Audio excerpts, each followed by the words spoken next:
It's been an entire year of absolutely fantastic fights, and we're here to select our favorite moments of the year. You know, like our little award show we call it the Beefy Boys Prime Cuts. It's actually the second annual Beefy Boys Prime Cuts. Pretty proud of that. And just like you watch some of the lower level promotions, all I'll say is like you'll appreciate the UFC commentators a lot more.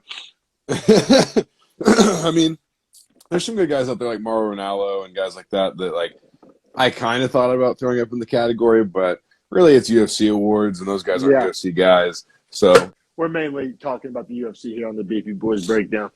yeah, exactly right. I do want to start with commentator of the year, kind of lighthearted, something just don't have to spend a ton of time on it. But Seems fitting. They introduced the events, so they'll introduce the event rather. Yeah, no, for sure, man. First prime cut is going to be commentator of the year. You mind reading off all the people eligible, all your category, and also for people in like 90% of these categories, Harrison selected like between 4 and 6, and then I kind of chose from those. Harrison did a great job picking these. I don't think he left any out. I completely agree with all these nominees. And if you feel like I did leave one out, then let me know. I mean, obviously, don't be trying to argue spots 4 and 5 on a list with me. Like, let's keep it but ones, twos, and threes. Let us know in the comments if you think we're missing out on anything. For sure, great idea. Yeah. So for commentator of the year, we of course have to put up Joe Rogan. He just eternally is going to be nominated. I feel like in this category, Daniel Cormier, Paul Felder. Then we have Dominic Cruz, John Anik, and Michael Bisping. Yeah. I mean, all studs, right? You can't really go wrong. I do believe last year we gave it to Felder. I think we both agreed on Felder. We're big Felder guys on the podcast, so I had to give consideration to picking Felder. I always appreciated what he does on the mic. I kind of wanted to stick it to everybody and pick Joe Rogan because that's been like a hot take narrative about how I guess people are done here and Joe Rogan on UFC cards. And then, but I honestly couldn't do it in good faith. I don't want to have like a trolley pick. I want to honor the integrity of the prestigious Prime Cut Awards. So my pick, man, I'm going John Anik. I don't know if that's nice take or not.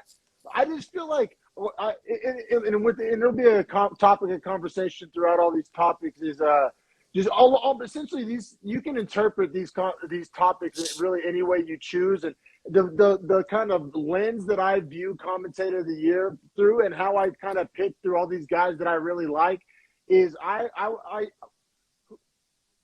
he really brings something. Of course, they all bring something, but like I literally feel like from like an information and like a viewer and like a watchability standpoint, the select cards that he does miss, there is like a hole, like a void, and it's not all personality. And that's what's cool about Anik. It's a lot of meat and potatoes. Like it's not all fluff. Like, yeah, some of these guys may be funnier, may have better, obviously, fighting credentials and all that, and that's cool. And that all brings something to a broadcast.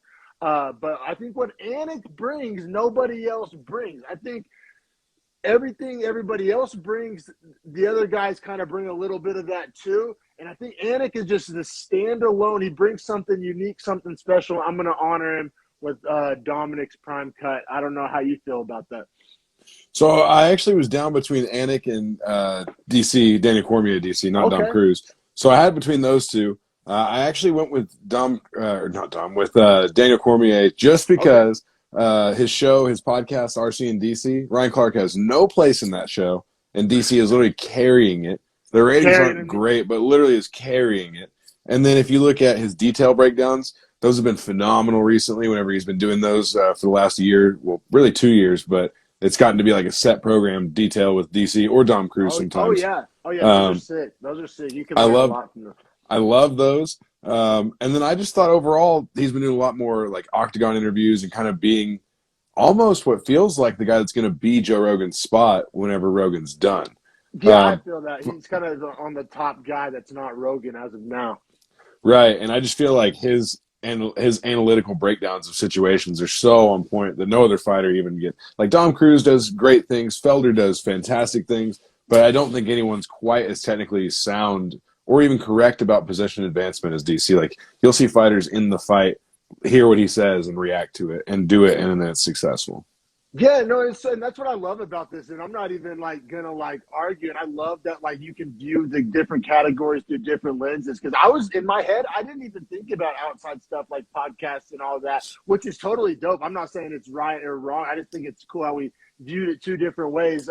If I was factoring all that other stuff in, I may actually have to move Bisping higher on my list. I really enjoy Bisping's His podcast. podcast is great. Yeah, He's great by himself, man. He's so good. Like does he's one of not the play few nice with guys. others.